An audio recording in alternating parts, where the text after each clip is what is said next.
لله الحمد لله نحمده ونستعينه ونستغفره ونؤمن به ونتوكل عليه ونعوذ بالله من شرور انفسنا ومن سيئات اعمالنا من يهده الله فلا مضل له ومن يضلل فلا هادي له واشهد ان لا اله الا الله وحده لا شريك له واشهد ان سيدنا ومولانا محمدا عبده ورسوله صلى الله عليه وسلم.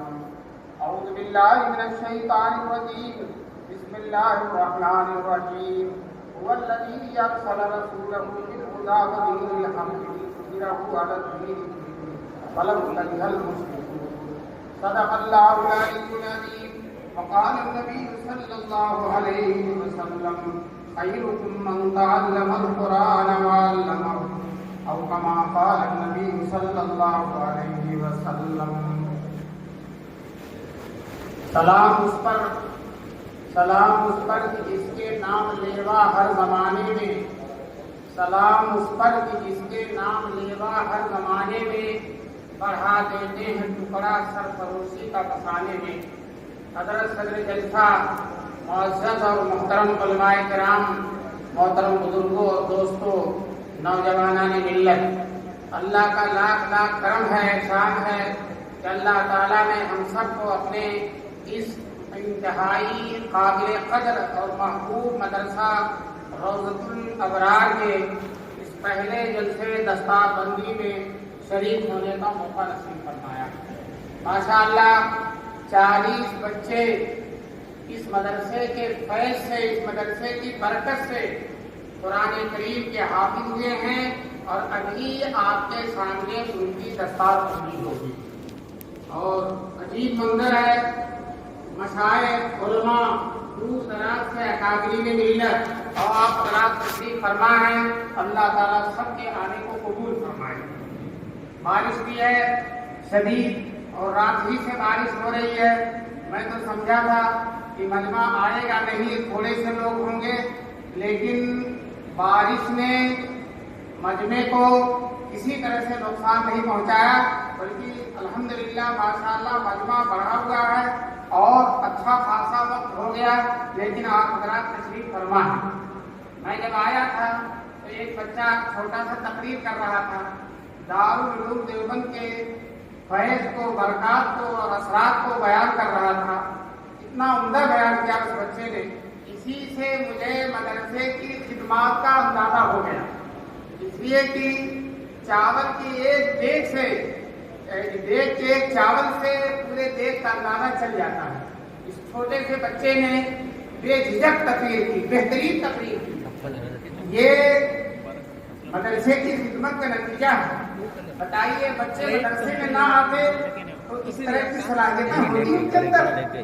میں سچ کہتا ہوں، ان بچوں کے والد محترم اگر مدرسے میں نہیں داخل ہوئے ہیں، مدرسے میں نہیں پڑھے ہیں، تو مائک پر اگر کھڑا کر دیا جائے ان کا پیر کانپنے لگے گا.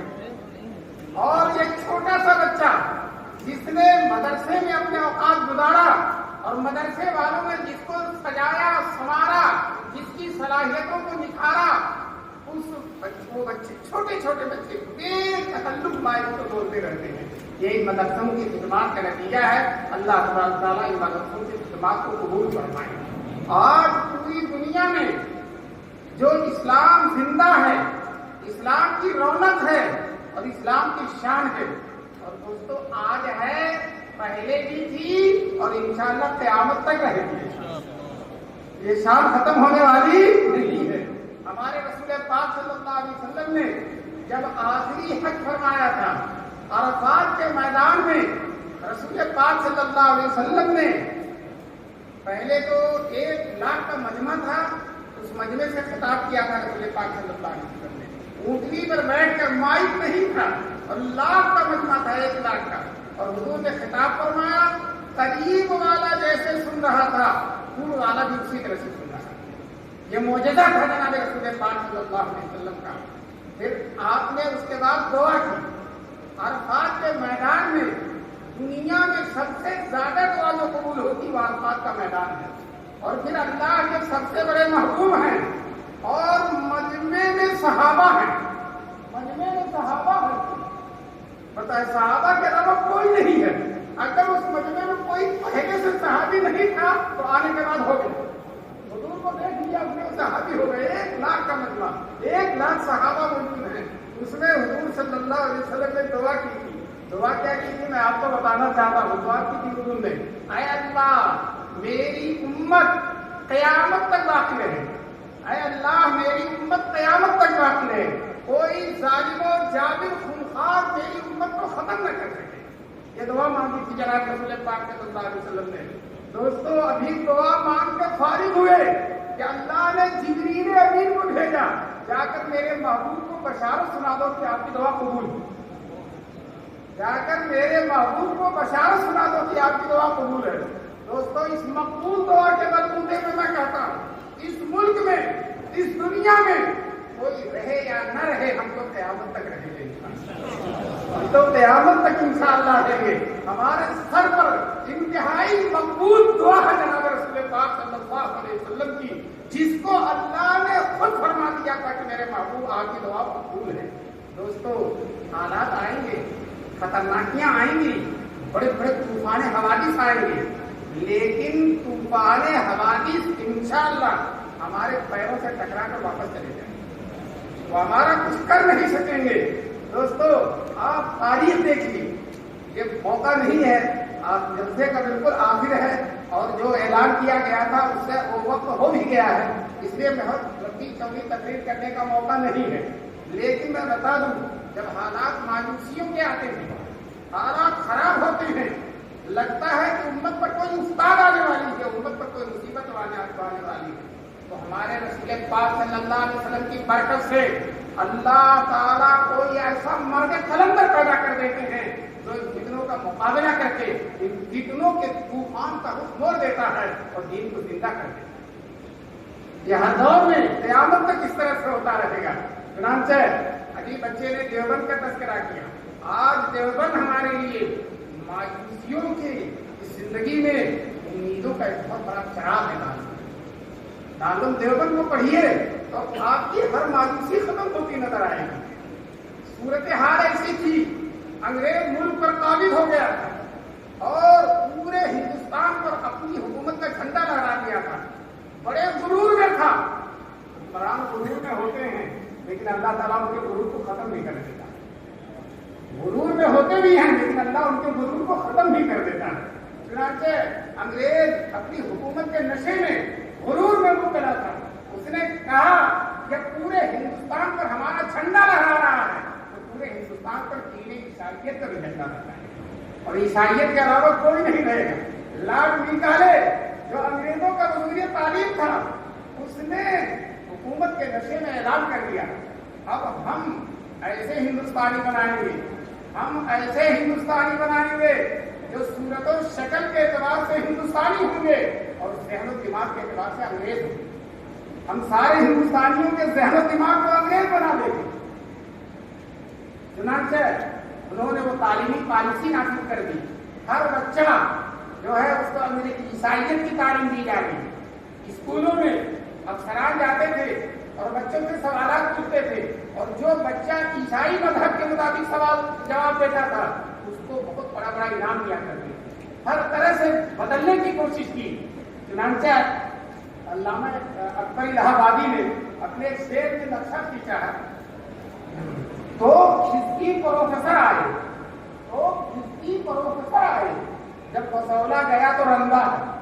پہلے تو انگریزوں نے توپ سے اڑا دینا چاہا, پھر انگلستان سے بڑے بڑے پروفیسروں کو بلا کر ہمارے بچوں نوجوانوں کے ذہن و دماغ کو خراب کرنا چاہا.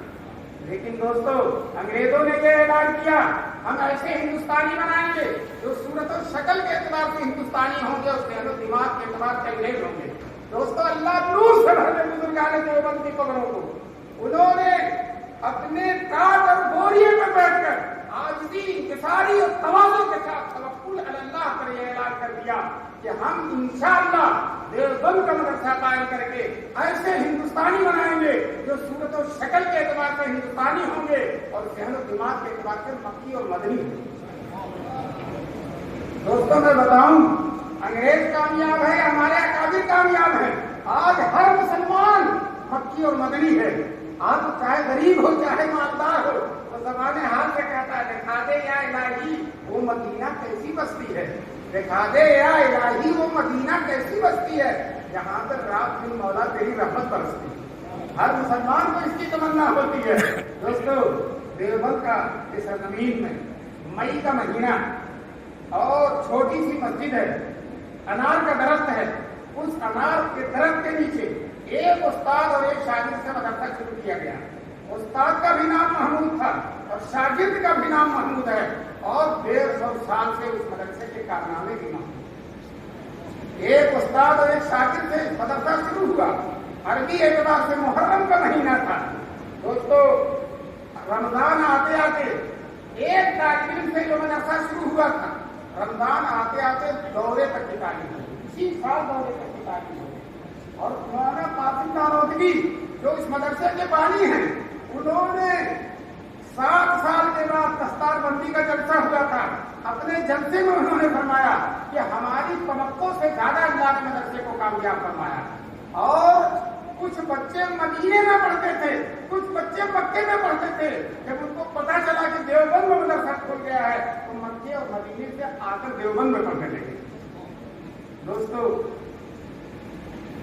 بچے صرف ہندوستان کے نہیں, مظفر نگر کے نہیں, میرٹھ کے نہیں, دیوبند کے نہیں, سہارنپور کے نہیں, بہادر و قندھار کے, سمرقند و بخارا تک کے بچے آ گئے. اس زمانے میں نہ ریڈیو نہ ٹیلی ویژن نہ اخبار, لیکن اللہ کی رحمت کے فرشتوں نے ہر جگہ خبر کر دی, اے علوم نبوت کے پروانوں, تم دنیا میں کہیں بھی ہو تمہارے لیے بشارت ہے کہ دیوبند میں علوم نبوت کا چراغ جل گیا. دوستوں بچے جھوٹ در جھوٹ آنے لگے اور جو ہے مدرسہ بڑھتا گیا. مسجد کے اندر تھا. جب مدرسے میں طلبہ کی تعداد زیادہ ہو گئی, مولانا قاسم نانوتوی نے کہا کہ طلبہ ہی ہیں, کتنے بھی بڑے ہوں, کبھی مسجد کا لوٹا ٹوٹے گا, کبھی مسجد کی کٹائی پھٹے گی, اس لیے بہتر یہ ہے کہ مدرسے کی عمارت الگ ہونا چاہیے, مدرسہ الگ ہو مسجد الگ ہو. چنانچہ اعلان ہو گیا 15 تاریخ کو مولانا قاسم نانوتوی کا جمعے کے دن واز ہوگا اور واز کے بعد مدرسے کی بنیاد رکھی جائے گی. دوستو جب یہ اعلان ہوا پورے ملک میں مولانا قاسم کی تقریر کے لوگ مشتاق اور دیوانے بہت تھے. بہت بڑا مجمع اکٹھا ہو گیا. کہتے ہیں ان کو جوانی کے جتنے اولیاء اللہ کے سب اکٹھا ہو گئے. اور پھر اس کے بعد حضرت نے اعلان کیا, لوگوں چلو مدرسے کی بنیاد رکھو. سب سے پہلی میاں جی منع شاہ نے رکھی جو دیوبند کے سید تھے اور جن کے بارے میں مولانا قاسم نانوتوی فرماتے تھے گناہ کرنا جو دور کی بات ہے, ان کے دل میں گناہ کا خیال بھی نہیں ہوتا. سب سے پہلی چیز اس شخص نے رکھی. دوسری قطب عالم مولانا رشید احمد گنگوہی نے رکھی. تیسری شارح بخاری مولانا احمد علی سہارنپوری نے رکھی. دوستوں جو اصل بزرگ ہیں, جو میرے کارواں ہیں, مولانا قاسم نانوتوی کو دور کرے ہیں, اپنے کو اس لائق نہیں سمجھتے کہ میں یہ بنیاد رکھوں. لوگوں نے بہت اصرار کیا تو چوتھی قاسم العلوم والخیرات مولانا قاسم نانوتوی نے رکھی. پھر اس کے بعد ان حضرات نے رو رو کر دعا کیا, اے اللہ یہ تیرے مخلص بندے جو کر سکتے تھے کر دیا, اس مدرسے کا بڑھانا دار الہٰ قبول کرنا آپ کا کام ہے. دوستو اللہ نے اس مدرسے کو اتنا قبول کیا اور دنیا میں چپے چپے میں اس مدرسے کا فیض ہے اور چپے چپے میں اسلام اس مدرسے کی وجہ سے مضبوط ہے اور چپے چپے میں اسلام کے خلاف اٹھنے والی طاقتیں اس مدرسے کی محنتوں کی وجہ سے, اس مدرسے کی صورت امکانات کی وجہ سے آج یہ ساری باتیں طاقتیں اس مدرسے کے سامنے پیش ہیں. ابھی کسی ایک یورپ کے ملک سے ایک آدمی کا رسالہ کا خط آیا دیوبند میں کہ اس وقت اس صدی میں سب سے بڑی تحریک دارالعلوم دیوبند کے نئے مفتی میں انسانی ہے. وہ کہتا ہے اس مدرسے میں دیوبند کی تحریک میں جو ماحول و معاشرے پر اثر ڈالا ہے, اس پوری صدی میں کسی تحریک نے اتنا اثر نہیں ڈالا. اور دیوبند کے بارے میں تحقیق کرنا چاہتا ہوں, اس تحریک کے بارے میں جاننا چاہتا ہوں, اس لیے مجھے دیوبند میں آنے کی اور چند روز رہنے کی اجازت دی جائے. ہمارے یہاں سے پھنس گیا, آپ تشریف لائی اور دیکھیے وہ عیسائی تسلیم کر رہا ہے کہ اس پوری دنیا میں دیوبند کی تحریک سے بڑھ کر کوئی تحریک نہیں ہے. دوستو امام حرم دیوبند میں تشریف لائے تھے. اپنے خطبے میں انہوں نے کہا میں دنیا کے ہر ملک میں گیا اور جہاں بھی گیا دارالعلوم دیوبند کا فیض سورج چاند کی طرح چمکتا ہوا نظر آیا۔ یہ امام حرم نے فرمایا دارالعلوم دیوبند کا فیض سورج اور چاند کی طرح چمکتا ہوا نظر آیا۔ دارالعلوم دیوبند کے جو بانی ہیں مولانا قاسم نانوتوی، بچپن میں خواب دیکھا تھا میں خانہ کعبہ کی چھت پر ہوں اور میرے جسم سے دودھ کی نہریں نکل رہی ہیں۔ کسی عارف کامل نے خواب کی تعبیر بتلائی تھی، یہ بچہ بڑا ہو کر حضور کے دین کی ایسی خدمت کرے گا کہ جس کا فیض پوری دنیا میں جائے گا، جس طرح سے خانہ کعبہ کا فیض پوری دنیا میں جاتا ہے۔ دوستو میں آپ کو بتا دوں آج دنیا کا کوئی علاقہ نہیں، ہم دیکھتے ہیں اچانک کہیں چلے جاتے ہیں، علماء وہاں ملتے ہیں، پوچھا جائے کہاں سے فارغ ہیں، کہتے ہیں دارالعلوم دیوبند۔ آج دنیا کے سب سے پہلا ملک جہاں سے دنیا شروع ہوتی ہے، فجر کی نماز سب سے پہلے جہاں ہوتی تھی جی وہ سب سے پہلا ملک ہے اور بہت لمبے لمبے جزیروں کو پار کر کے ہے۔ ابھی دیوبند میں محدث ہیں مولانا نعمت اللہ، وہ وہاں ختم بخاری کے لیے مدعو کیے گئے، میں بھی ان کے ساتھ گیا، وہاں دیکھا اس جزیرے میں جہاز چلتا رہا، لگتا تھا وہ اترے گا ہی نہیں۔ چلتے جب اس جزیرے میں اترتے ہیں اور وہاں چھوٹے چھوٹے جزیرے ہیں کئی، اور ہر جزیرے میں جاتے ہیں تو دیکھتے ہیں طلبا ہیں، حدیث کی تعلیم ہو رہی ہے، بخاری پڑھائی جا رہی ہے۔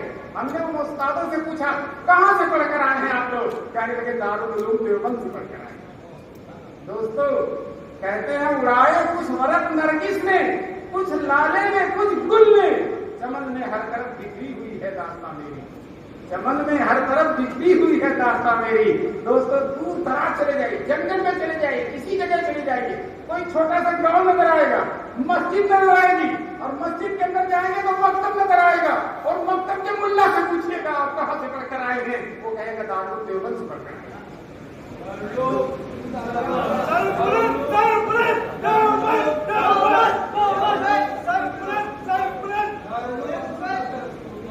دوستو آج 150 سال کا زمانہ گزر گیا، رات اور دن کا کوئی حصہ ایسا نہیں ہے کہ دنیا کے کسی ملک میں دارالعلوم دیوبند کے طالبین پہنچ کر دین کی خدمت انجام نہ دے۔ کسی بھی ملک میں چلے جائیے، آپ یورپ میں چلے جائیے، آپ آسٹریلیا میں چلے جائیے، برطانیہ میں چلے جائیے، افریقہ میں چلے جائیے، امریکہ میں چلے جائیے، ہر جگہ الحمدللہ دارالعلوم دیوبند کا فیض پہنچا ہوا ہے۔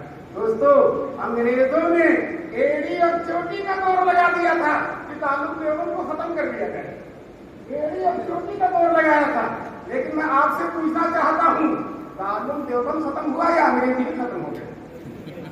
آپ بتائیے، انگریزی ختم ہو گئے، نام و نشان مل گیا، جن کی پورے ہندوستان پر حکومت تھی، جن کی حکومت کا سورج نہیں ڈوبتا تھا ان کی حکومت میں، آج ان کی حکومت کا سورج ہی ڈوب کر رہے ہیں، ختم ہو گیا۔ دوستو یہ دارالعلوم دیوبند کے خلاف انگریزوں نے بہت کوشش کی، ایک نواب کو انگریزوں نے آمادہ کیا کہ آپ دارالعلوم دیوبند میں اس وقت شیخ الحدیث تھے حضرت مولانا حسین احمد مدنی رحمۃ اللہ علیہ، اور بڑے سیالے، بہت ہی مرد مجاہد، بہت بڑے عاشق رسول، اور میں سچ کہتا ہوں ان کے بعد سے آج تک ایسی کوئی شخصیت عالم اسلام میں نہیں پیدا ہوئی۔ شیخ الاسلام مولانا حسین احمد مدنی انگریزوں تو للکارتے تھے، انگریزوں ہمارا ملک چھوڑ کر واپس جاؤ، انگریز چاہتا تھا مولانا مدنی کو مدرسے سے نکال دیا جائے، لیکن دوستو مدرسہ انگریزوں سے ایک پیسہ نہیں لیتا تھا، اور جب آپ پیسہ نہیں لیں گے تو ان کا چلے گا کیسے؟ چنانچہ انگریز نے اس نواب صاحب کو آمادہ کیا، آپ دارالعلوم دیوبند میں چندہ دیتے ہیں اور آپ کا اثر ہے، آپ اپنے اثر و رسوخ کو استعمال کر کے مولانا مدنی کو مدرسے سے نکلوا دیجیے۔ چنانچہ ان نواب صاحب، نام لینے کی ضرورت نہیں ہے کہاں کے نواب تھے، نواب صاحب نے دارالعلوم دیوبند میں خط لکھا۔ اس وقت دارالعلوم دیوبند کے محتمم تھے حکیم الاسلام مولانا قاری طیب صاحب رحمۃ اللہ علیہ، جو حکیم الاسلام تھے، بہت بڑے عالم، بہت بڑے عارف باللہ تھے۔ ان کے پاس خط لکھا کہ دارالعلوم دیوبند کے محتمم کو معلوم ہو مولانا مدنی کو مدرسے سے نکال دیا جائے، اگر ان کو مدرسے سے نہیں نکالا جائے گا تو ہم جو بہت بڑا چندہ دیتے ہیں وہ بند کر دیں گے، چندہ نہیں دیں گے۔ حضرت قاری طیب صاحب نے بڑا حکیمانہ جواب دیا، جواب یہ لکھا کہ نواب صاحب کو معلوم ہو مولانا مدنی کا مدرسے میں رہنا انگریزوں کے لیے بہت مفید ہے، کیوں؟ ہم ان کو ہفتے میں 6 دن چھٹی نہیں دیتے، جمعے کے ایک دن چھٹی کے ملتے ہیں اور ملک میں کہیں جا کر انگریزوں کو للکارتے ہیں اور انگریزوں کے خلاف اعلان بغاوت کرتے ہیں. اگر ہم نے ان کو مدرسے سے نکال دیا تو ان کا پورا ہفتہ خالی ہو جائے گا, اور جب پورا ہفتہ خالی ہوگا تو ایک دن کے بجائے 7 دن انگریزوں کی مخالفت کریں گے, اور انگریز کو 7 سال میں جانا ہو تو 1 ہی سال میں جانا پڑ جائے گا. یہ انگریزوں کی بھلائی اسی میں ہے کہ شیر کو پنجرے میں بند رکھا جائے اور مولانا مدنی کو مدرسے سے نکالا نہ جائے. یہ تاریخ صاحب نے خط لکھ کر بھیج دیا. کچھ دنوں کے بعد شیخ الاسلام حضرت مولانا حسین احمد مدنی کو معلوم ہوا کہ میرے بارے میں خط آیا تھا فلاں نواب صاحب کا, اور تو دفتر اہتمام میں تشریف لائے. حضرت قاری طیب صاحب سے کہا حضرت میرے بارے میں کوئی خط آیا اور آپ نے کوئی جواب دیا ہے, میں دیکھنا چاہتا ہوں خط کیا تھا اور جواب کیا دیا. حضرت قاری طیب صاحب نے نواب صاحب کا خط اور اپنا جواب حضرت شیخ الاسلام کو دکھا دیا. دیکھیے حضرت شیخ الاسلام نے بڑے وقار اور تمکنت کے ساتھ مطالعہ کیا.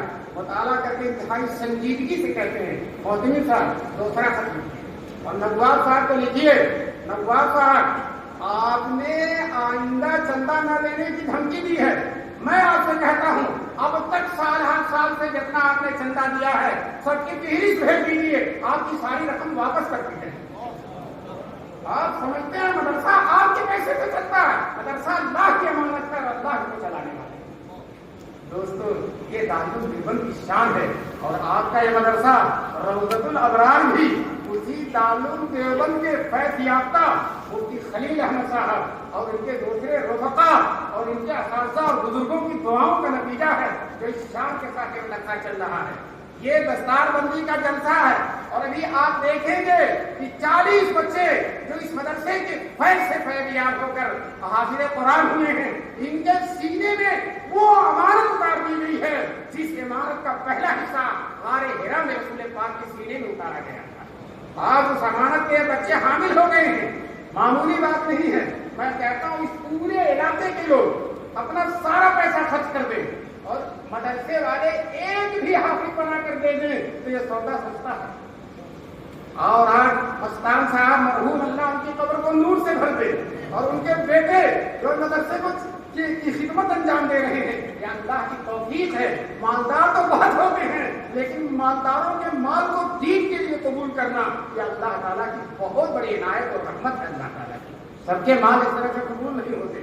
آپ کی محنت سے, آپ کے پیسے سے, آپ کے چندے سے یہ 40 بچے حافظ ہوئے ہیں. انشاءاللہ ثم انشاءاللہ آپ کے باپ کے لیے بھی, آپ لوگوں کے لیے بھی, اور علاقے کے سارے مسلمانوں کے لیے بھی یہ بچے قیامت تک کے لیے صدقہ جاریہ بنے گے. دوستو حدیث میں رسول پاک صلی اللہ علیہ وسلم فرماتے ہیں جس کا بیٹا حافظ ہو جاتا ہے, جس کا بیٹا حافظ ہو جاتا ہے, اللہ تعالیٰ اس بیٹے کو قیامت میں اپنے سامنے کھڑا کرے. کتنی سعادت کی بات ہے. اللہ کے سامنے علماء لکھتے ہیں جنت کی نعمتوں میں سب سے بڑی نعمت اللہ کا دیدار ہے, اس سے بڑھ کر کوئی نعمت نہیں ہے. اور کبھی کبھی اللہ کی جھلک جنتیوں کو ملے گی, جنتی خوش ہو جائیں گے. چنانچہ ایک حدیث میں ہے کہ ہفتے میں ایک دن جنت میں ایک بازار ہوگا, اس بازار میں اللہ اپنی تجلی فرمائیں گے. تو جتنے جنتی ہیں وہ اس بازار میں جائیں گے اور اللہ کا دیدار کریں گے. جب اللہ کا دیدار کر کے لوٹیں گے تو ان کے چہرے اور چمکدار, حالانکہ وجوہ جو مسفرۃ ضاحکۃ مستبشرہ, چہرے کھلے ہوئے ہوں گے, چہرے شاندار ہوں گے, بارونق ہوں گے, لیکن جب اللہ کا دیدار کر کے آئیں گے تو ان کے چہرے پہلے سے بھی زیادہ چمکدار ہو جائیں گے. ان کی حوریں, ان کی بیویاں کہیں گی بڑے میاں کہاں گئے تھے, آپ کا چہرہ تو پہلے سے زیادہ چمک رہا ہے. تو وہ کہیں گے ہم اللہ کا دیدار کر کے آئے, ہم اللہ کا دیدار کر کے آئے. عورتیں کہیں گی آپ لوگوں کو کہیں جانا پڑا اور اللہ نے ہم کو یہی اپنا دیدار کرا دیا ہے. پتا چلا عورتیں جنت میں بھی بازار میں نہیں جائیں گی, عورتیں جنت میں بھی بازار میں نہیں جائیں گی. اس لیے جنتی عورتوں کو چاہیے کہ وہ دنیا میں بھی بازاروں میں نہ گھومیں, بازار میں نہ جائیں. اللہ اپنا جلوہ وہی کرا دیں گے. دوستو اللہ اپنا جلوہ وہی کرا دیں گے, لیکن حافظ قرآن کی شان سنو, اللہ تعالیٰ اپنے سامنے کھڑا کر دیں گے. وہ جتنا چاہے اللہ کو دیں گے, جتنا چاہے اللہ کو دیں گے, اور پھر اللہ اس کے باپ کو بھی بلائیں گے اور بیٹا یہاں کھڑا اور باپ کو کھڑا کریں گے. اس لیے میں حافظوں کے باپوں سے کہتا ہوں داڑھی رکھ لو, اس لیے لیے کہ تمہیں اللہ کے سامنے کھڑا ہونا پڑے گا اور کھڑا ہونا پڑے گا تو شرمندگی ہوگی، اس لیے ابھی سے داخلہ کرو۔ بہرحال اللہ تعالیٰ بیٹے کو کھڑا کریں گے، باپ کو بیٹے سے کہیں گے بیٹے پڑھو، بیٹا پڑھتا جائے گا، ایک آیت پڑھے گا اور باپ کا ایک درجہ بڑھے گا، بیٹا پڑھتا جائے گا اور باپ کا درجہ بڑھتا چلا جائے گا۔ دوستو ہمارے دارالعلوم دیوبند کے سابق شیخ الحدیث حضرت مفتی سعید صاحب رحمۃ اللہ علیہ، اللہ ان کی قبر کو نور سے بھر دے، اس حدیث کو سنا کر بطور لطیفہ فرماتے تھے، ڈنڈا کھایا بیٹے نے اور درجہ بڑھایا باپ کا، ڈنڈا کھایا بیٹے نے اور درجہ بڑھایا باپ۔ کیوں؟ یہ بچے یوں ہی ہاتھ میں نہیں ہوتے ہیں، فجر سے 1 گھنٹہ پہلے اٹھ جاتے ہیں اور سارے صحت مند لوگ سوئے رہتے ہیں، اور ایک چھوٹا کمزور منحنی سا بچہ فجر سے پہلے اٹھ جاتا ہے اور حافظ صاحب کو سبق یاد کر کے سناتا، اور حافظ صاحب کی مسند پر بڑے جلال کے ساتھ بیٹھتے ہیں اور ایک غلطی کو معاف کر دیتے ہیں، جہاں دوسری غلطی تھپڑ کا ناشتہ دیتے، تھپڑ ہی لگاتے۔ تو مفتی صاحب اسی کی طرف اشارہ کر رہے تھے کہ ڈنڈا کھایا بیٹے نے اور درجہ بڑھایا باپ کا۔ وجہ بتاتے تھے، باپ نے قربانی کی ہے، باپ نے اس کو انگلش میڈیم میں نہیں بھیجا، باپ نے اس کو سعودی عرب کمانے کے لیے نہیں بھیجا، باپ نے اس کو فیکٹریوں اور کارخانوں میں نوکری کے لیے نہیں بھیجا، باپ نے اس کو سڑکوں اور گلیوں پر آوارہ گھومنے کے لیے نہیں چھوڑا، بلکہ باپ نے اس کو لا کر مدرسہ روضۃ الابرار میں داخل کر دیا، اور باپ نے قربانی دی ہے۔ آپ اس قربانی کے صلہ پانے کے وقت ہے، اس وقت جن کے 6 بیٹے ہوں گے، 7 بیٹے ہوں گے، دوستو تمنا کر رہے ہوں گے کاش کہ ہم بھی اپنے ایک بیٹے کو حافظ بنا دیتے، آج ہمارا بھی درجہ بڑھتا۔ مسلمانوں طے کرو کہ انشاءاللہ ہم اپنے بیٹے کو حافظ بنائیں گے۔ یاد رکھو، کوئی اور تعلیم دو گے وہ یہیں تک رہے گا، اور حافظ بناؤ گے، عالم بناؤ گے تو یہاں بھی رہے گا، قبر میں بھی رہے گا، اور میدان محشر میں بھی اس کی شان رہے گی۔ میدان محشر میں حافظوں اور عالموں ہی کی شان ہے۔ مشکات شریف کی حدیث ہے، میدان محشر میں 3 ہی لوگ شفاعت فرمائیں گے، انبیاء، شہداء، علماء۔ انبیاء، شہداء، علماء۔ انبیاء سفارش کریں گے، شہداء سفارش کریں گے، علماء سفارش کریں گے۔ بتاؤ میدان محشر جو انسان کے بننے اور بگڑنے کا وقت ہے، جنت اور جہنم کے فیصلے کا وقت ہے، اس وقت علماء کی یہ شان ہوگی کہ میدان محشر میں سفارش کریں گے۔ بتاؤ یہ درجہ کسی کو مل سکتا ہے؟ ہم نہیں کہتے کہ تم انگریزی نہ پڑھاؤ، تم ڈاکٹری نہ پڑھاؤ، ہم کہتے ہیں سب پڑھاؤ، لیکن پہلے بیٹے کو حافظ بناؤ گے انشاءاللہ، اور حافظ بنانے کے بعد ڈاکٹر بھی بناؤ، انجینئر بھی بناؤ، سائنسداں بھی بناؤ، جو چاہو بناؤ، لیکن پہلے اس کے سینے میں وہ امانت رکھو جو امانت ظاہرہ میں جبریل امین کے ذریعے اللہ کے دربار کے حضور صلی اللہ علیہ وسلم کے سینے میں اتری تھی، وہ قرآن کریم ہے۔ ہمارا بچہ ہم حضور کے نبی امتی، اور ہمارا بچہ حضور کے قرآن ہی سے واقف نہیں۔ بچہ بہترین انگلش بول رہا، سب کچھ کر رہا، لیکن قرآن کی آیت ہی نہیں پڑھ رہا، صرف فاتحہ ہی یاد نہیں۔ ہمیں اپنے دوست کی بات یاد آئی، وہ اپنے دوستوں سے کہتے تھے کم سے کم بچوں کو اتنا قرآن پڑھا دو کہ مرنے کے بعد تمہارے لیے قرآن پڑھ کر اشارے ثواب پر کر سکیں۔ اگر تم نے اتنا بھی قرآن نہیں پڑھایا، مرو گے لازمی طور پر، اور بچے کو قرآن پڑھایا ہی نہیں تو کیا پڑھ کر اشارے ثواب کرے گا؟ تمہاری قبر میں کیا نور بھیجے گا؟ تمہاری مغفرت کا کیا سامان پیدا کرے گا؟ اس لیے مسلمانوں طے کرو کہ انشاءاللہ اپنے بچوں کو حافظ بنائیں۔ اور یاد رکھو، بہت سے لوگ ڈرتے ہیں حافظ بن گیا، ملا بن گیا، تھوڑی سی تنخواہ کھائے گا کیا؟ ہم کہتے ہیں حافظ بنا تو دیکھو، وہ کھائے گا جو بڑے بڑے لوگ نہیں کھا سکتے۔ اللہ عالموں اور حافظوں کو وہ کھلا دیتا ہے اس گئے گزرے زمانے میں۔ آپ کے گھر بھی دیسی مرغا اسی وقت کرتا ہے جب کوئی مولانا مہمان آتا، اللہ خوب کھلاتا ہے، بہترین کھلاتا ہے۔ چنانچہ شیخ الاسلام مولانا حسین احمد مدنی رحمۃ اللہ علیہ، جن کا ذکر گرامی میں نے بھی کیا، ان کا دسترخوان بڑا کشادہ تھا، 50 مہمان رہتے تھے مولانا، کم سے کم 500 تنخواہ تھی اور 50 مہمان کھاتے تھے، اللہ کی طرف سے برکت دے دو، اور کھانا ایسا لذیذ۔ مولانا نعمت اللہ بھی زندہ ہیں، ان سے میں نے خود سنا کہ طالب علمی کے زمانے میں شیخ الاسلام کے دسترخوان پر میں نے پتلا سالن اور روٹی کھائی تھی، وہ لذت آج بادشاہوں کی بھی دعوت کھائی، حکمرانوں کی بھی، نوابوں اور رئیسوں کی بھی دعوت کھائی، لیکن اس مرد قلندر کے دسترخوان کا جو لذت تھی وہ کہیں نہیں ہے۔ وہ لذت تقویٰ کی لذت ہے، وہ دین کی لذت ہے، وہ روحانیت کی لذت ہے، وہ توکل علی اللہ کی لذت ہے، وہ رزق حلال کی لذت ہے۔ دوستو وہ عزت تو علماء ہی کے پاس ہے. اس لیے مسلمانوں آپ ڈرو مت, گھبراؤ مت, آپ اپنے بچے کو عالم بناؤ, انشاءاللہ شاندار زندگی گزارے گا, بہترین زندگی گزارے گا, اور دنیا بھی اچھی, قبر بھی اچھی, اور آخرت بھی اچھی ہوگی. قبر میں کہتے ہیں نہ حافظ مرے نہ قاری سڑے, نہ حافظ مرے نہ قاری سڑے. حافظ قبر میں مرتا ہی نہیں, زندہ رہتا, اور قاری سڑتا ہی نہیں ہے. ایک واقعہ سنا کر اپنی بات کو ختم کروں, کیونکہ واقعہ میرے ہی بادشاہ, ایک حافظ بادشاہ تھے چمپارن ضلع میں بہار کے اندر, اور وہ 100 بچوں کو پڑھاتے تھے ایک ساتھ, 100 بچوں, اور 20 بچوں کا ایک ساتھ سنتے تھے. کیا مجال کوئی لڑکا غلطی پڑھ کے چلا جائے, اس نے کو ٹوکا, اس کو ٹوکا, اس کو ٹوکا, سب کو ٹوک دیتے تھے. حافظ صاحب نے اپنے بیٹے سے کہا, بیٹے تمہیں قرآن کیسا یاد ہے؟ تو ان کے بیٹے نے کہا ابا جیسا سورۃ فاتحہ یاد ہے اسی طرح سے مجھے پورا قرآن یاد ہے. جس طرح سے لوگوں کو سورۃ فاتحہ یاد ہے. حافظ صاحب نے کہا بیٹے جس طرح سے لوگوں کو بسم اللہ یاد ہوتا اسی طرح سے مجھے پورا قرآن یاد ہے. حافظ صاحب کا انتقال ہو گیا, اور قبرستان رام گنگا ندی کے کنارے تھے, وہاں دفن کر دیا. دفن کرنے کے 32 سال کے بعد, 1-2 سال نہیں 32 سال کے بعد حافظ صاحب خواب میں بستی کے کسی بزرگ کے آتے ہیں, کہتے ہیں میری قبر میں پانی آ رہا ہے, قبر گھر سے دوسری جگہ کر دی. ایک نے دیکھا, 2 نے دیکھا, کئی لوگوں نے ساتھ دیکھا. علماء سے مسئلہ پوچھا, علماء نے کہا جب حافظ صاحب اللہ والوں کے خواب میں آ کے بتاتے ہیں کہ میری قبر میں پانی آ رہا ہے تو قبر کھود کے دیکھ لی جائے کیا ہے. چنانچہ اعلان ہو گیا فلاں تاریخ کو قبر کھودی جائے گی. پورا علاقہ اکٹھا ہو گیا. جب قبر کھودی گئی, تختہ ہٹایا گیا, 32 سال کے بعد لاش بالکل قبر تازہ. 32 سال کے بعد 3 دن میں لاش سڑ جاتی ہے. علماء نے مسئلہ لکھا مفتیوں نے, اگر کسی کی نماز جنازہ نہیں پڑھی گئی, اسے دفن کر دیا گیا تو قبر میں 3 دن تک جنازہ پڑھی جا سکتی, قبر کے باہر کھڑے ہو کر. کیوں 3 دن تک لاش رہتی ہے, اس کے بعد سڑ جاتی ہے, ختم ہو جاتی ہے. اور یہاں 3 دن نہیں, کتنے دن, 25 سال تک. چنانچہ جب کفن تختہ ہٹایا گیا تو چہرہ تر و تازہ, ہونٹوں میں تری ہے, آنکھوں میں نمی ہے, اور جسم کو چھوڑو کفن بھی تر و تازہ, کفن بھی تر و تازہ.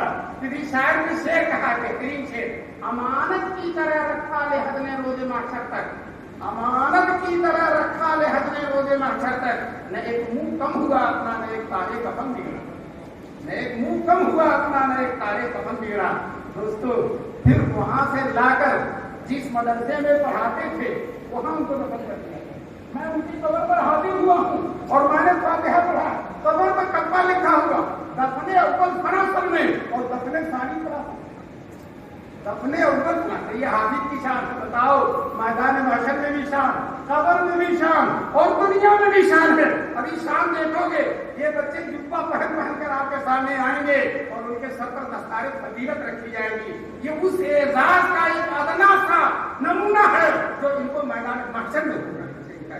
اللہ تعالیٰ اس مدرسے کے عظیم الشان خدمات کو قبول فرمائے, اور مدرسے کے محتمین مفتی خلیل اللہ جن کا نام سن کر حضرت ابراہیم خلیل اللہ کی یاد تازہ ہو جائے. اللہ تعالیٰ ان کی خدمات کو قبول فرمائے. اور جو جناب مستان ہیں آج رحمۃ اللہ علیہ, آج ان کی قبر میں نور پہنچ رہا, آج ان کی قبر میں پیغام پہنچ رہا. اللہ تعالیٰ یقیناً ان کی قبر میں بے شمار خوشیاں بھرنا چاہیں گے کہ ان کے نام سے جو ٹرسٹ ہے اور ان کے نام سے جو ادارہ چل رہا ہے, آج 40 بچے قرآن کے حافظ ہوئے ہیں. مسلمانوں بتاؤ ان کی قبر میں ثواب پہنچے گا کہ نہیں؟ اور اصل یہی ہے کہ قبر کی زندگی شاندار ہو جائے, یہ دنیا کا بہت شاندار ہو جائے, کچھ نہیں ہے. اس کو تو چھوڑ کر جانا پڑے گا, اس کو تو چھوڑ کر جانا پڑے گا. کہنے والے نے کہا ہے چلے جاؤ گے خالی ہاتھ, جبکہ حکم داور ہو, فقط ایک قبر کا گوشہ نہ تکیہ ہو نہ بستر ہو. لیکن یاد رکھو اگر حافظ رہو گے تو تکیہ بھی رہے گا, بستر بھی رہے گا, نور بھی رہے گا, جنت کی کھڑکیاں کھلی ہوں گی.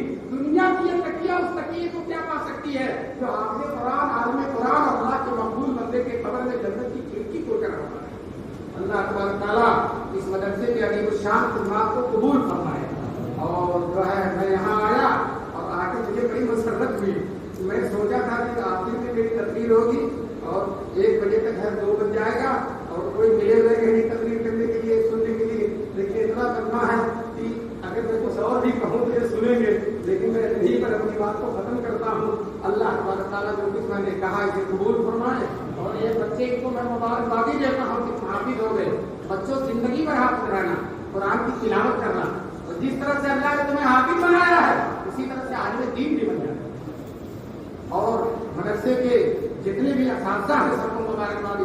اور جو لوگ جس طرح سے مدرسے کے معاون ہیں محبت کی نظر سے دیکھتے ہیں, طلبا کی محبت کی نظر سے یاد رکھو یہ طلبا حضور کے مہمان ہیں. یہ طلبا حضور کے مہمان ہیں.